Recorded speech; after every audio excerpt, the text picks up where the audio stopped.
नमस्कार। World news में आज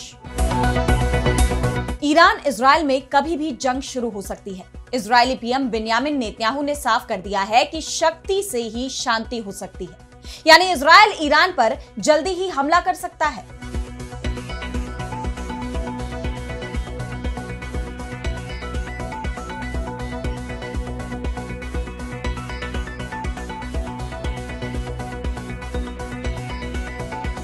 व्हाइट हाउस में इजरायली पीएम की अमेरिकी राष्ट्रपति डोनाल्ड ट्रंप के साथ बैठक पर सबकी नजरें थी और जिस बात की आशंका जताई जा रही थी कि इस दौरान ईरान पर हमले की नई रणनीति बनाई जाएगी, वो अब सच होती नजर आ रही है।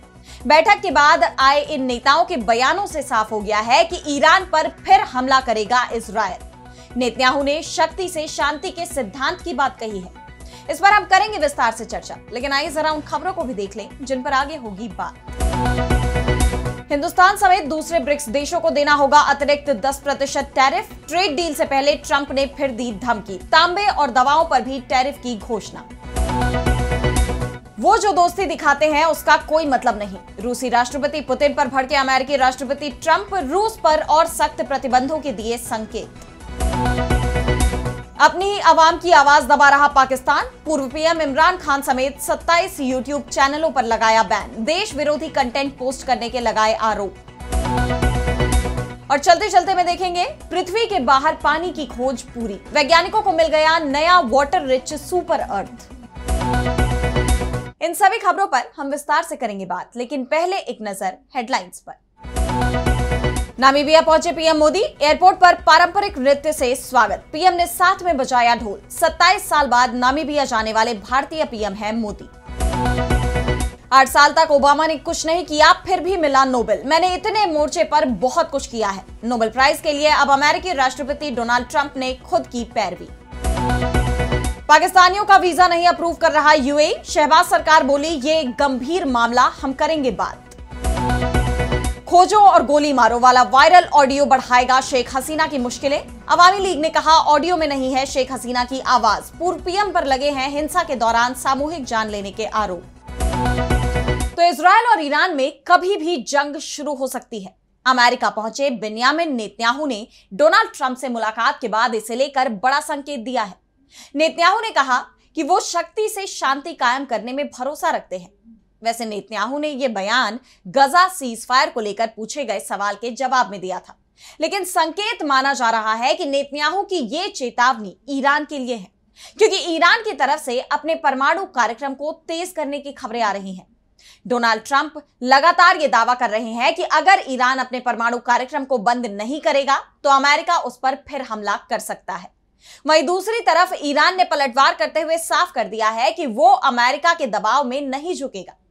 ऐसे में इजरायली पीएम बिन्यामिन नेतन्याहू के बयान के बाद माना जा रहा है कि अमेरिका ने भी ईरान के साथ फिर से जंग शुरू करने की मंजूरी नेतन्याहू को दे दी है, क्योंकि अगर ईरान से जंग शुरू नहीं होती है तो नेतन्याहू अपने ही देश में भ्रष्टाचार के मामले में बुरी तरह से फंस जाएंगे, क्योंकि ये मामला कोर्ट में है और नेतन्याहू को पेश होकर गवाही देनी है। ऐसे में कोर्ट पर दबाव बनाने के लिए भी नेतन्याहू ईरान पर हमला कर सकते हैं। इजरायल की मदद के लिए अमेरिका की तरफ से भी तैयारी शुरू हो गई है। अमेरिका का सैन्य विमान E-6B एयरक्राफ्ट उड़ते हुए देखा गया। इस विमान को परमाणु युद्ध जैसे हालात में अमेरिकी सेना को सुरक्षित कम्युनिकेशन उपलब्ध कराने के लिए डिजाइन किया गया है।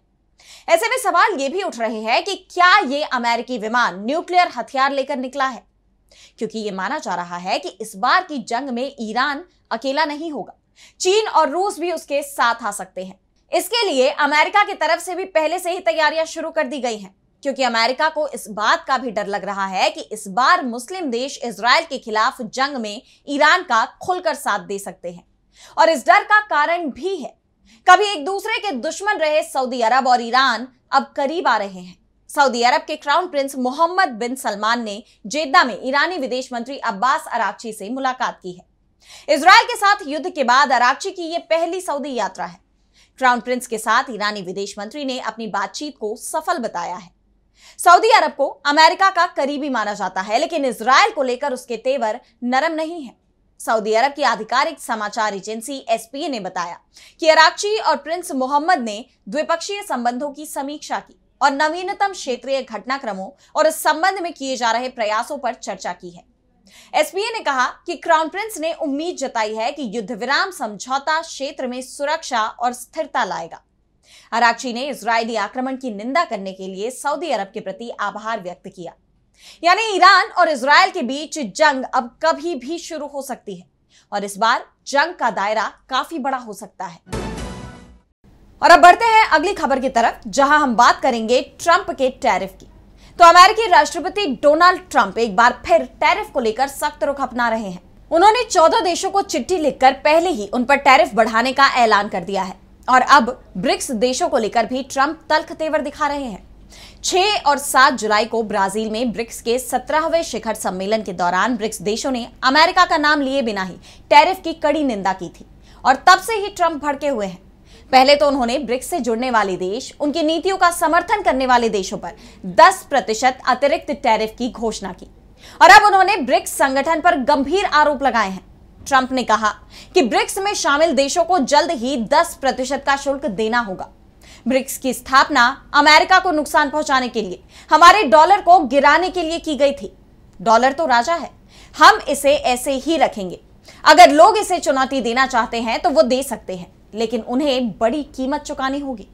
मुझे नहीं लगता कि उनमें से कोई भी उस कीमत को भुगतने के लिए तैयार है।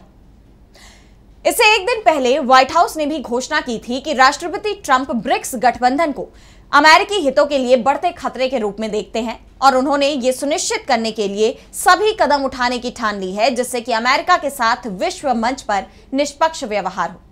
आपको बता दें कि ब्रिक्स में Brazil, Russia, India, China, South Africa, Saudi Arabia, मिस्र, ईरान, इथियोपिया और संयुक्त अरब अमीरात और इंडोनेशिया शामिल है। हिंदुस्तान और अमेरिका के बीच ट्रेड डील को लेकर बातचीत भी चल रही है, लेकिन दोनों देशों में कई मुद्दों पर सहमति नहीं बन पा रही है। और अब चूंकि हिंदुस्तान भी ब्रिक्स का सदस्य देश है, तो ट्रंप ने उसे भी चेतावनी दे दी। डोनाल्ड ट्रंप ने कहा कि अगर वे ब्रिक्स में हैं, तो उन्हें निश्चित रूप से 10% टैरिफ का भुगतान करना होगा, जिसे हिंदुस्तान के लिए समझौते से पहले दबाव बनाने की रणनीति के तौर पर देखा जा रहा है। इसके साथ ही ट्रंप ने यह भी साफ कर दिया है कि अब कोई भी एक्सटेंशन नहीं दिया जाएगा, यानी किसी भी देश को कोई छूट नहीं मिलेगी। उन्होंने कहा कि हमेशा से 1 अगस्त अंतिम तिथि रही है। अन्य देशों की तरफ से ऐसे टैरिफ लगाए जाते हैं जो हास्यास्पद हैं। मैंने उन देशों से बात की और अब हर कोई हमें सब कुछ देने को तैयार है। सालों तक उन्होंने हमें लूटा और हमारे पास ऐसा कोई राष्ट्रपति नहीं था जो इसे समझता हो। ट्रंप ने ब्रिक्स देशों पर टैरिफ की घोषणा तो की ही है और साथ ही अब टैरिफ की उनकी सूची में दवाएं और तांबा भी शामिल हो गए हैं। अमेरिका के राष्ट्रपति डोनाल्ड ट्रंप ने कहा कि वो आयातित सेमीकंडक्टर, दवाइयों और तांबे पर टैरिफ की घोषणा करने की योजना बना रहे हैं। उन्होंने कहा कि दवाओं के लिए टैरिफ की दर 200% तक हो सकती है, वहीं तांबे पर टैरिफ 50% होगा। अमेरिकी आंकड़ों के मुताबिक तांबे पर अमेरिकी टैरिफ से सबसे ज्यादा प्रभावित होने वाले देश चिली, कनाडा और मेक्सिको होंगे, जबकि अमेरिका फार्मास्यूटिकल्स के लिए हिंदुस्तान का सबसे बड़ा विदेशी बाजार है। ट्रंप के टैरिफ ने पूरी दुनिया में अस्थिरता ला दी है। इसका सबसे ज्यादा प्रभाव वैश्विक बाजार पर पड़ने वाला है, जिसे लेकर चिंता जताई जा रही है। और अब बात रूस और यूक्रेन जंग की। तो अमेरिका के राष्ट्रपति डोनाल्ड ट्रंप जब सत्ता में नहीं थे तो दावा करते थे कि राष्ट्रपति बनते ही वो 24 घंटे में इस जंग को रुकवा देंगे, लेकिन ट्रंप को राष्ट्रपति बने करीब 6 महीने हो गए हैं और रूस और यूक्रेन के बीच 3 सालों से जारी जंग में सीजफायर की दूर दूर तक उम्मीद नजर नहीं आ रही है और अब ट्रंप इस जंग को और भड़काने में जुट गए हैं। एक दिन पहले ही ट्रंप ने यूक्रेन को और अधिक हथियार और गोला बारूद देने का ऐलान किया है। इस पर रूस ने तीखी प्रतिक्रिया दी और कहा है कि अमेरिका जंग को भड़काना चाहता है। रूस के राष्ट्रपति व्लादिमीर पुतिन की तरफ से इसे लेकर बयान जारी किया गया, जिसमें कहा गया है कि यूक्रेन को और हथियार भेजने से ये जंग और खिंचेगी। ये कदम अमेरिका के शांतिपूर्ण समाधान को बढ़ावा देने के प्रयासों के अनुरूप नहीं है। इस बीच रूस की तरफ से यूक्रेन पर हमले भी तेज कर दिए गए हैं। रूस की सेना यूक्रेन के एक के बाद एक शहर पर कब्जा जमाकर आगे बढ़ रही है। यूक्रेन के करीब 25% हिस्से पर रूस का कब्जा हो चुका है। पुतिन साफ कह चुके हैं कि यूक्रेन रूस का ही हिस्सा है। ये जंग तभी रुकेगी जब अमेरिका ये भरोसा दिलाए कि यूक्रेन को भविष्य में कभी भी नाटो में शामिल नहीं किया जाएगा। तो दूसरी तरफ डोनाल्ड ट्रंप के तेवर भी तीखे दिखाई दे रहे हैं। ट्रंप ने कहा कि वो पुतिन से खुश नहीं है। ये लड़ाई अब पहले से कहीं ज्यादा कठिन हो गई है और इससे वैश्विक सुरक्षा व्यवस्था पर असर पड़ रहा है। पुतिन का रवैया बहुत ही गैर जिम्मेदाराना है। वो जो दोस्ती दिखाते हैं वो बेकार है। रूस के हमले से बहुत सारे लोगों की जान जा रही है। रूस को रोकने के लिए जरूरी है कि उस पर और भी ज्यादा सख्त प्रतिबंध लगाए जाएं। हालांकि ट्रंप ने यह तो नहीं बताया कि संभावित प्रतिबंध किस प्रकार के होंगे, लेकिन उन्होंने साफ संकेत दिए हैं कि व्हाइट हाउस इस दिशा में गंभीर है। इस बीच ट्रंप ने यह भी साफ कर दिया है कि वो यूक्रेन को हथियारों की आपूर्ति शुरू कर रहे हैं। उनका यह फैसला उस निर्णय को पलटता है जिसमें पहले अमेरिका ने यूक्रेन को हथियारों की आपूर्ति अस्थायी तौर पर रोक दी थी। ट्रंप ने ऐलान किया कि अमेरिका यूक्रेन को 10 पैट्रियट मिसाइल सिस्टम भेजेगा, जिससे उसकी रक्षा क्षमता मजबूत हो सके। इसके साथ ही उन्होंने अमेरिकी रक्षा मंत्री पीट हेगसेथ को निर्देश दिया कि हथियार निर्माता कंपनियों को तेजी से उत्पादन बढ़ाने के लिए दबाव बनाया जाए। हमें उन्हें बढ़ावा देना होगा और बहुत तेज दर से हथियार बनाने देना होगा, यानी ये जंग अभी और तेज होगी। और अब अगली खबर में बात पाकिस्तान की। तो पाकिस्तान सरकार अब तानाशाही पर उतर रही है। आलम यह है कि आम जनता के सवालों के जवाब नहीं दे पा रही है, तो अब उसकी आवाज दबाने में लग गई है। ऐसे दावे एक अदालत के फैसले के बाद किए जा रहे हैं। दरअसल पाकिस्तान की राजधानी इस्लामाबाद में एक अदालत ने 27 यूट्यूब चैनलों पर कथित तौर पर देश विरोधी, झूठी, भ्रामक और फर्जी कंटेंट प्रकाशित करने को लेकर बैन लगाने का आदेश जारी किया है। इनमें पत्रकार, राजनीतिक टिप्पणीकारों और पूर्व प्रधानमंत्री इमरान खान का चैनल भी शामिल है। अदालत ने यह कार्रवाई पाकिस्तान की फेडरल इन्वेस्टिगेशन एजेंसी की अपील पर की है। बड़ी बात यह है कि यह कार्रवाई ऐसे समय में हुई है जब इमरान खान और पीटीआई सेना की भूमिका पर सवाल उठाते रहे हैं। खासकर पाकिस्तानी सेनाध्यक्ष असीम मुनीर के देश के फील्ड मार्शल बनने के बाद से इमरान खान इनकी आलोचना कर रहे हैं। और अब इमरान खान और पीटीआई ने कुछ दिन पहले डोनाल्ड ट्रंप और असीम मुनीर की मुलाकात के बाद एक बयान जारी किया, जिसमें कहा गया कि पाकिस्तान में अब सच सामने आ गया है कि देश पाकिस्तानी सरकार नहीं बल्कि सेना चला रही है। इसके बाद से ही माना जा रहा था कि इमरान खान के खिलाफ कोई ना कोई एक्शन जरूर हो सकता है, और हुआ भी ठीक वैसा ही। इसके अलावा जिन पत्रकारों के यूट्यूब चैनलों को ब्लॉक किया गया है उनमें वरिष्ठ पत्रकार मोहित पीरजादा, अरशद शरीफ की सहयोगी और मानवाधिकार कार्यकर्ता आरजू काजमी और दैनिक कुदरत से जुड़े कई नाम शामिल हैं। इन सभी को सरकार और सेना के खिलाफ बोलने की सजा पाकिस्तान ने दे दी। इस्लामाबाद के मजिस्ट्रेट अब्बास शाह ने इसके लिए फेडरल इन्वेस्टिगेशन एजेंसी से अनुरोध किया, जिसके बाद एफआईए ने रिपोर्ट पेश की और आरोप लगाया कि ये चैनल देश विरोधी कंटेंट पोस्ट कर देश को बदनाम करने की साजिश रच रहे हैं। इसके बाद अदालत ने इन चैनलों के खिलाफ एक्शन लिया। गौर करने वाली बात यह है कि पाकिस्तान में जहां मुख्य विपक्षी दल और पूर्व प्रधानमंत्री के यूट्यूब अकाउंट पर प्रतिबंध लगा दिया गया है, वहीं लश्कर-ए-तैयबा और जैश-ए-मोहम्मद जैसे आतंकवादी संगठनों के प्रॉक्सी अकाउंट अभी भी सक्रिय है और भारत के खिलाफ आतंकवाद को खुलेआम बढ़ावा दे रहे हैं।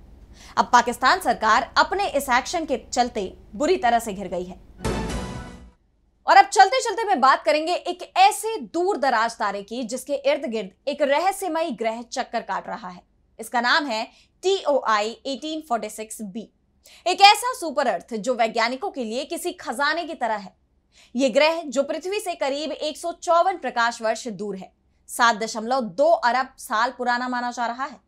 यह पृथ्वी से 2 गुना बड़ा और 4.4 गुना भारी है, यानी इसका आकार और वजन इसे एक विशालकाय लेकिन आकर्षक दुनिया बनाता है। वैज्ञानिकों की एक टीम ने नासा के test mission, ground based colour photography, high resolution imaging और स्पेक्ट्रोस्कोपी की मदद से इस ग्रह की खोज की। उनकी माने तो TOI 1846b हर 3.93 दिनों में अपने तारे की परिक्रमा पूरी कर लेता है, यानी इसका एक साल हमारे 4 दिनों जितना ही छोटा है। इसका तापमान 295 डिग्री सेल्सियस है, जो इसे गर्म तो बनाता है, लेकिन वैज्ञानिकों को लगता है कि इसकी सतह पर पानी का विशाल भंडार हो सकता है। TOI 1846b की संरचना को और गहराई से समझने के लिए वैज्ञानिक अब रेडियल वेलोसिटी RV की तकनीक का सहारा लेंगे। यह तकनीक बताएगी कि क्या वाकई में इस ग्रह पर पानी मौजूद है। इस साल की शुरुआत में एक और सुपर अर्थ HD 20794d की खोज हुई थी, जो पृथ्वी से 6 गुना भारी और 20 प्रकाश वर्ष दूर है। इसकी सतह पर भी पानी होने का अनुमान है, लेकिन इसका अंडाकार ऑर्बिट जीवन की संभावना को जटिल बनाता है। वहीं TOI 1846b की कहानी अभी अधूरी है। क्या यह पानी से भरा एक नया घर हो सकता है या फिर अंतरिक्ष का एक और अनसुलझा रहस्य? वैज्ञानिकों की नजरें इस सवाल के जवाब पर टिकी हैं। फिलहाल वर्ल्ड न्यूज में इतना ही। देश दुनिया की तमाम बड़ी खबरों के लिए देखते रहिए DB लाइव और मुझे दीजिए इजाजत। नमस्कार।